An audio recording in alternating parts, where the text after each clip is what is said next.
안녕하세요. 부동산 뉴스 읽는 부동산 2017년 3월 30일 목요일 뉴스 읽어보도록 하겠습니다. 첫 번째 기사는 서울역 고가공원 서울로 7017에 대한 얘기입니다. 대형 빌딩 두 곳과 통로로 공중 연결된다. 뭐 이런 기사인데요.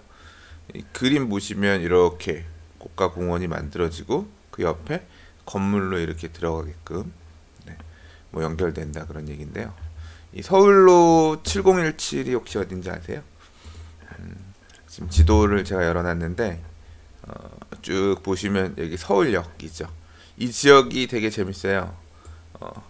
구역 자체가 요 길 따라 요 북쪽이 중구 만리동이고요. 그 다음 요 남쪽이 용산구 서계동이에요. 그리고 서울역이 있고요. 그 다음에 이제 이 철길, 이 서쪽, 서울역 서쪽은 사실 좀 이제까지 좀 되게 낙후된 느낌? 개발이 좀 덜 된 느낌이었다고 하면 서울역 앞쪽, 이쪽은 전혀 다른 동네죠. 그래서 지금 서울 스퀘어라고 되어 있는 게 옛날에 대우건설 빌딩, 유명한, 리모델링해서 서울 스퀘어가 됐고, 그 다음에 뭐 연세재단 세브란스 빌딩, 이제 이쪽으로 올라가면 이제 숭례문 지나서 광화문 쪽 올라가는 시청 가는 길이잖아요.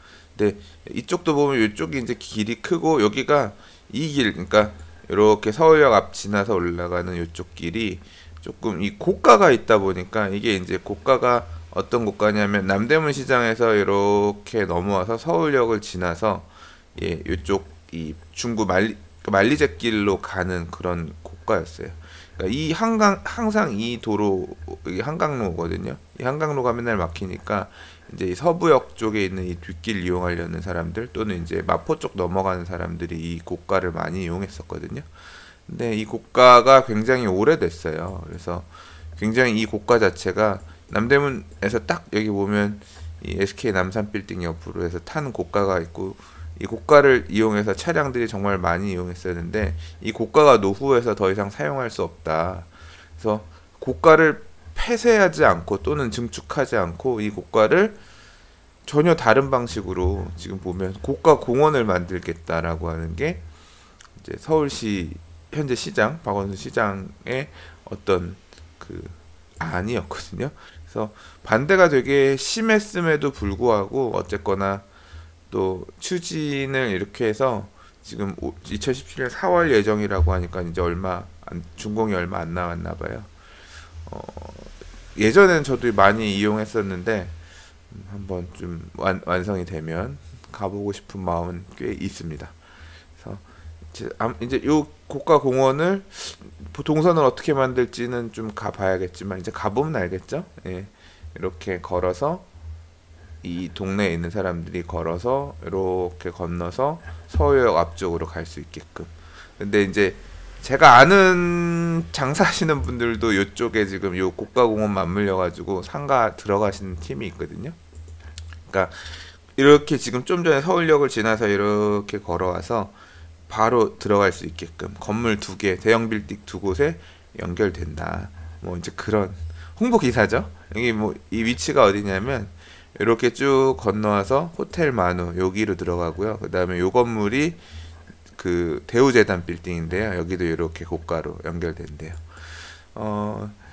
이런 스타일이 저기 혹시 태국 방콕 가보셨으면 가보신 분들 아시겠지만 거기 방콕 가면 거기는 지하철이 아니라 기차가 이제 지상으로 다니잖아요.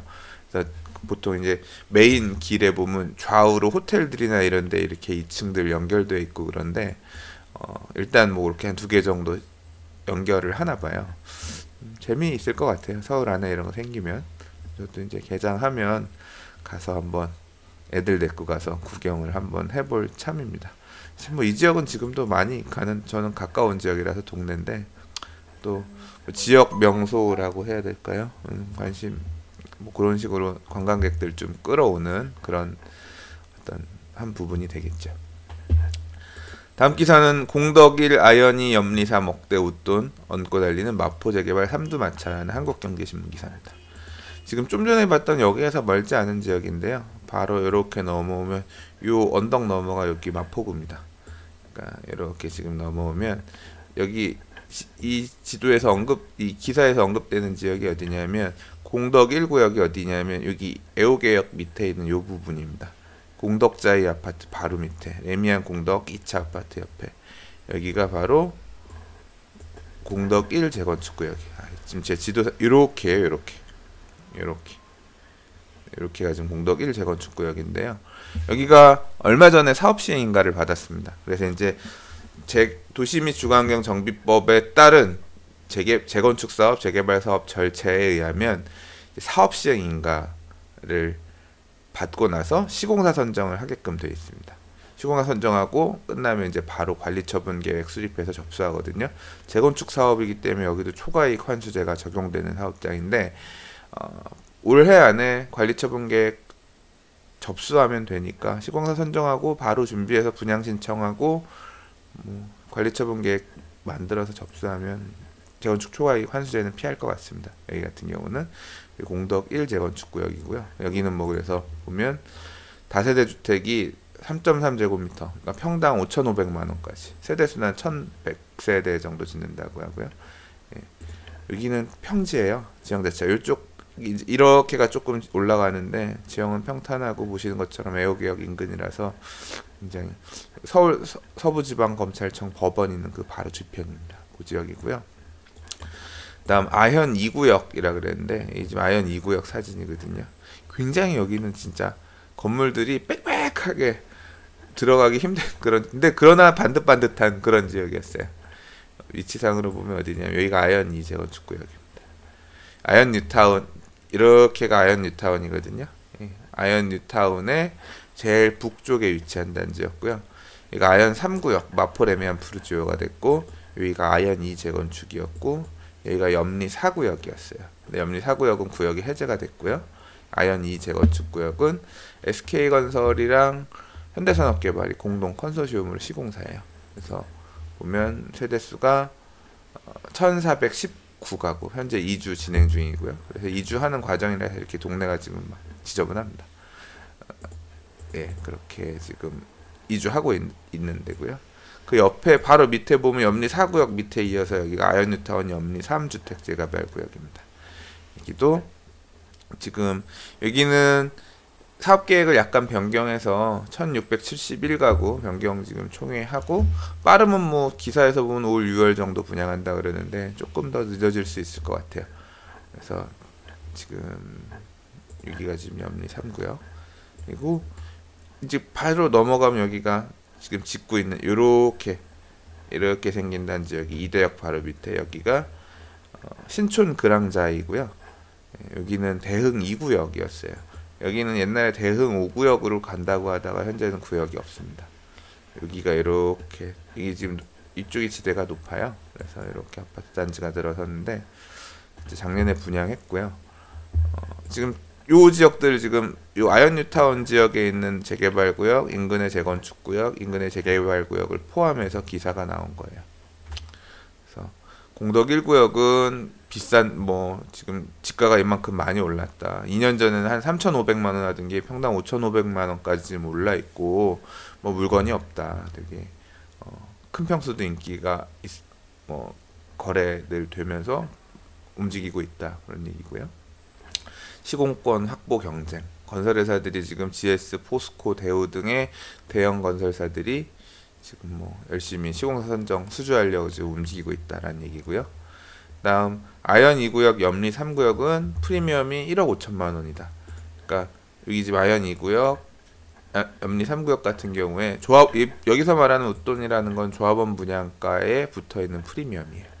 그래서 지금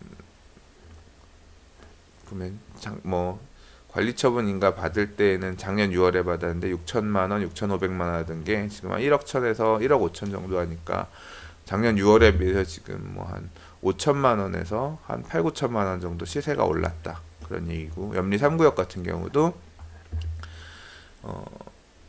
작년 초, 그러니까 16년 그러니까 1년 전만 하더라도 피 한 5, 6천 하던 게 거의 한 프리미엄 1억 4, 5천 정도 올랐다. 염리 3구역도 그렇고요.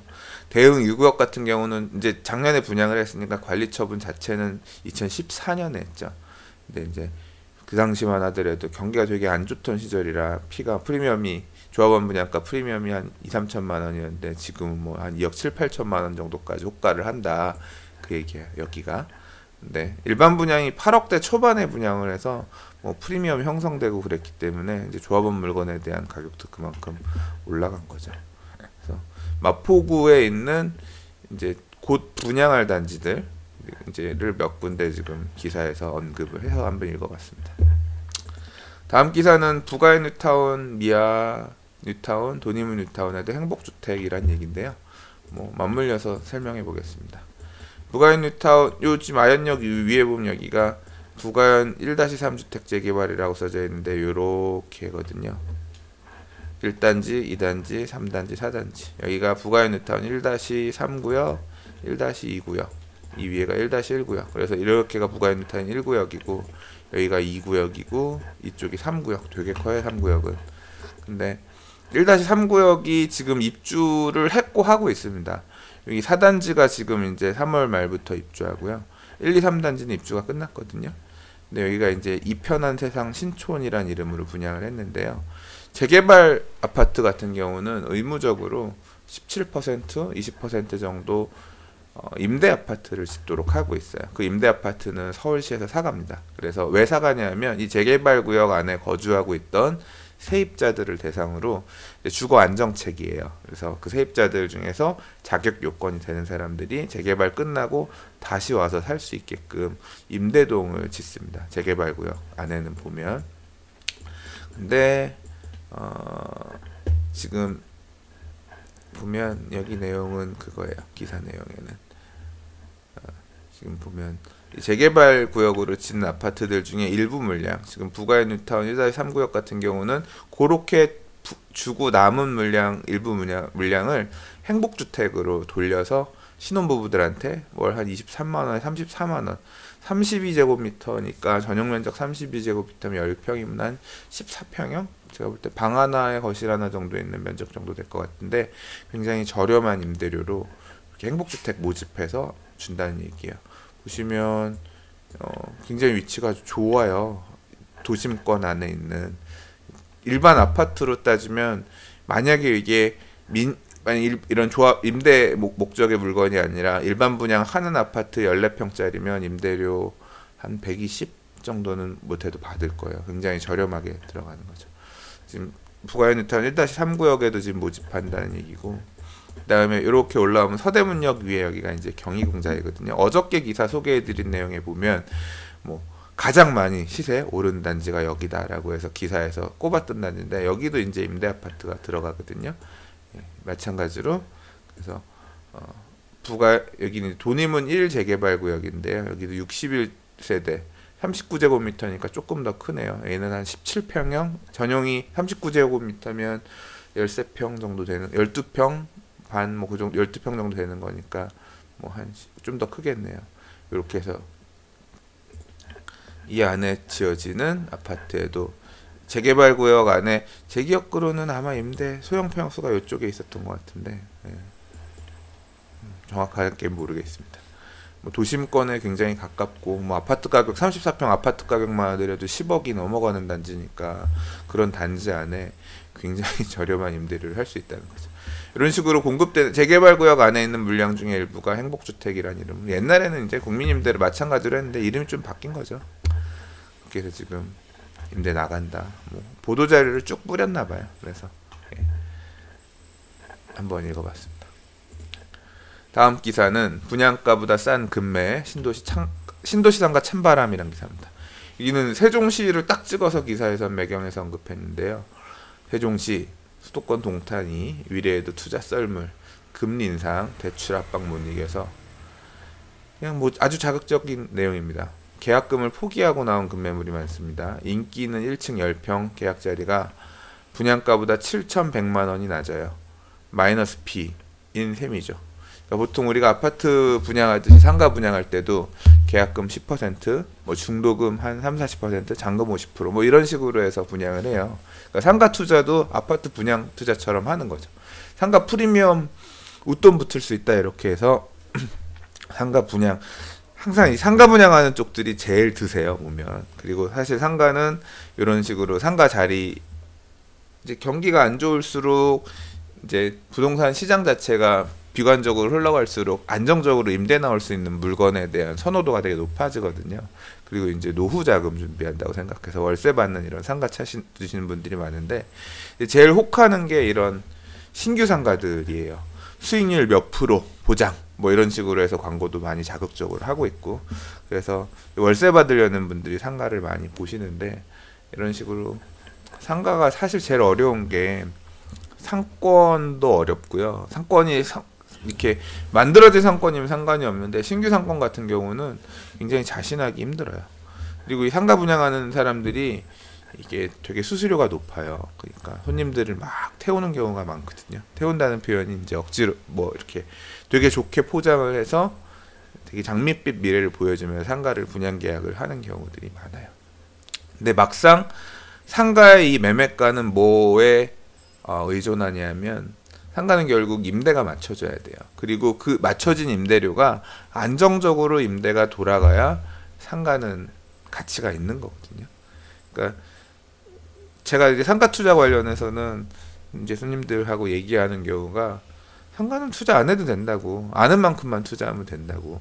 그러니까 다 드러난 상태에서 그 정해진 수익률만 보고 가도 그러니까 사실 안 투자하면 되고 다 알 수 있을 때 투자하면 된다고 하는데, 상가 투자를 볼 때는 그래서 장사하시는 분들이 이런 게 빨라요. 왜 빠르냐면 이 면적, 상가는 이제 예를 들어 10평 전용 면적 33제곱미터 10평이라고 하면 10평에서 낼 수 있는 임대료의 수준의 한계가 있어요. 업종별로. 세탁소가 낼 수 있는, 옷 한 벌 세탁해가지고 뭐 몇만 원씩 받을 수 없는 거잖아요. 근데 죄송합니다. 전화를 예.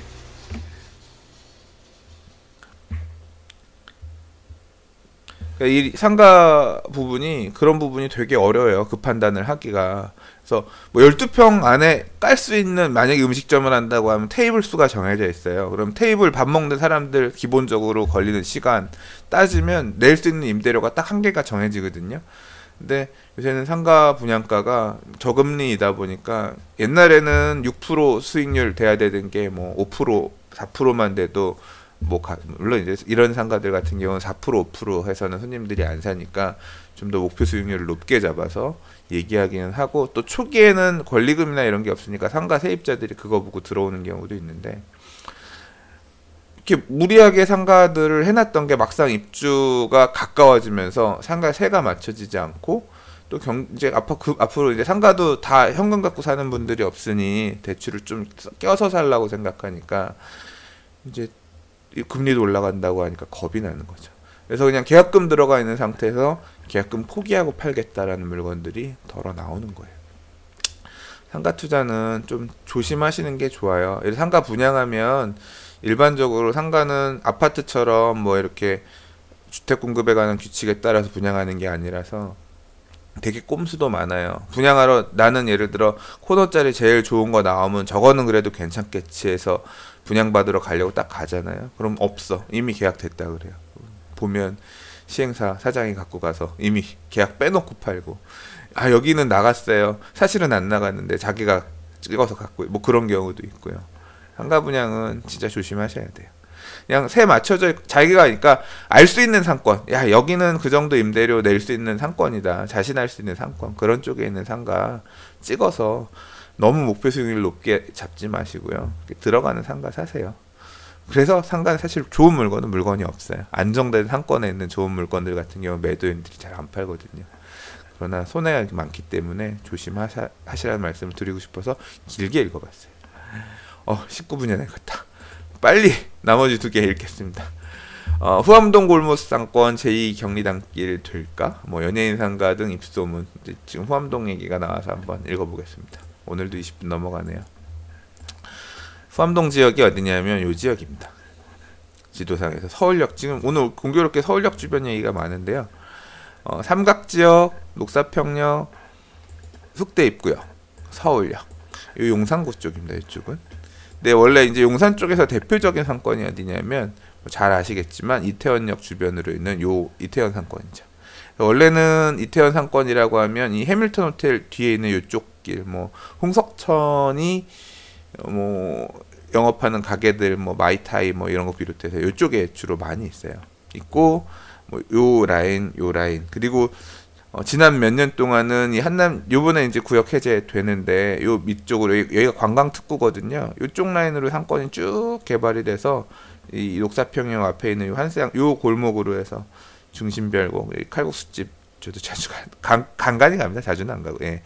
이렇게 여길 따라 상권이 이쪽으로도 쭉 뚫렸어요.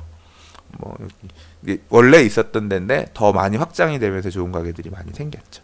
뭐 이쪽도 그렇고 그랬는데, 또 몇 년 전부터 뭐가 생겼냐면 이 라인 길이 쭉 확장이 되면서 이렇게 이 길 따라서 올라가고, 또 이게 이쪽 길까지 뚫리면서 여기가 이제 경리단길 상권이 만들어졌고요.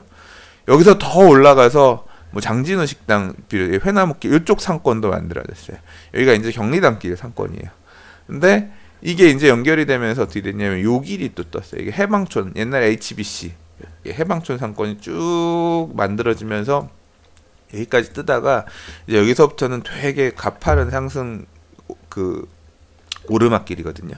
올라가면 해방촌 오거리가 나오는데 이제 여기 신흥 재래시장이 있고, 여기가 이제 여기는 원래 지역 상권이에요. 바로 남산 이 서울길 따라가다 쏙 내려온 바로 여기가 이제 이 지역에서 제일 중심, 꼭대기에 있는 중심지인데, 이제 이쪽 길이 또 하나의 상권으로, 여기 이렇게 해서 올라가는 상권, 이쪽으로 올라가는 상권, 이제 이런 데들이 지금, 여기 길들도 지금 만들어지고 있다. 호암동 골목 상권이라고 하는 게 이제 이 지역들을 말하는 건데요. 아직까지는 유동인구는 그렇게 많지 않은데 집가는 막 가파르게 상승하고 있어요. 그래서 저희도 올해 좀 물건들 보러 저도 다녀왔었거든요. 옛날에는 사실 여기가 용산 얘기는 진짜 별게 다 있는데, 오세훈 시장 시절에 이 지역의 일부를 이 지역의 일부를 공원길을 연결해서 미군 부대 자리인데 공원 만들면 이쪽으로 연결을 해서 그 남산하고 이 용산 공원을 잇고, 이 공원하고 여기 뚫어서 이 한강까지 있는다. 그래서 쭉 녹지로 쭉 이어서 남산까지 갈 수 있게 하겠다. 뭐 그런 계획도 있었고, 그래서 실제로 막 이제 이 지역 재개발 얘기하면 여기도 많은데요. 그렇게 해서 난리가 났던 적이 있던 지역이에요. 이 지역도. 예. 후암동 상권은 이 일대를 다 어우러서 얘기하는 거예요. 또 이 길 좌우로도 또 쭉 상권인데, 이제 여기는 지구단위 계획으로 정비 사업을, 그러니까 재개발, 재건축 사업을 하게끔 지금 묶여 있는 지역이라 이 지역은 좀 아니고요. 그러니까 이런 좀 전에 얘기한 상권으로 얘기하는 거는 이제 이 권역들, 용산고등학교에서 나가는 요 길 쪽도 조금 보고 있는 경우가 있고, 보는 사람마다 조금 관점들은 다른데 좀 눈여겨보고 있는 그런 지역에 대한 얘기입니다. 그냥 지도에서 지역 한번 보여드리고 싶었어요. 폭탄은 피하자. 여의도 재건축 2,000가구 일제 안전진단 돌입에 대한 얘기인데요. 여의도. 그러니까 여의도가 이제 사실 막 신탁 재건축 사업들이 되게 많이, 그러니까 신탁사들이 많이 재건축하러 들어가면서 앞으로 많이 화두가 될 만한 지역이야. 또 최근에 얼마 전 같은 경우는 여의도는 특성상 뭐 고층 개발도 할 수 있다 이런 얘기도 나왔고 했기 때문에 이제 안전진단 들어가서 뭐 재건축 기사 자체는 그래요. 재건축 초과이익 환수제 시행이 9개월 앞으로 다가와서 피하려고 지금 막 안전진단 신청하고 있다라고 하는데, 물리적으로 글쎄요, 시간으로 봐서는 관리처분 계획 접수까지 하기에는 좀 물리적으로 너무 어려운 시간이 아닌가 싶어요. 조금. 그리고 재건축 초과이익 환수제가 적용이 되기 시작하면 재건축 사업들은 제가 생각할 때 좀 주춤하지 않을까, 개인적으로는. 그러니까 조합 자체들도 사업을 지금 해야 될 필요가 없다라는 식으로 좀 돌아설 가능성이 있어 보이는데 모르겠습니다. 뭐는 좀 지켜봐야겠죠. 여의도 쪽도 지금 움직이고 있다라는 기사입니다. 오늘은 좀 생각보다 내용이 길어졌네요. 막 기사들 많이 꼽아놨다가 많이 쳐냈는데도 불구하고 조금 제가 불필요하게 얘기를 길게 한 감이 없지 않아 있습니다. 25분씩 읽으면 진짜 듣기 지루하셨을 텐데 내일은 좀 더 짧게 해보도록 하겠습니다. 오늘도 들어주셔서 감사하고요. 구독 해주시면 이제 자동으로 유튜브 뜨니까 아마 제가 올렸을 때 그때그때 알람이 가니까 훨씬 좋을 것 같아요. 구독 눌러주시면 감사하겠고요. 또 내일도 들어주시기 바랍니다. 부동산이었습니다.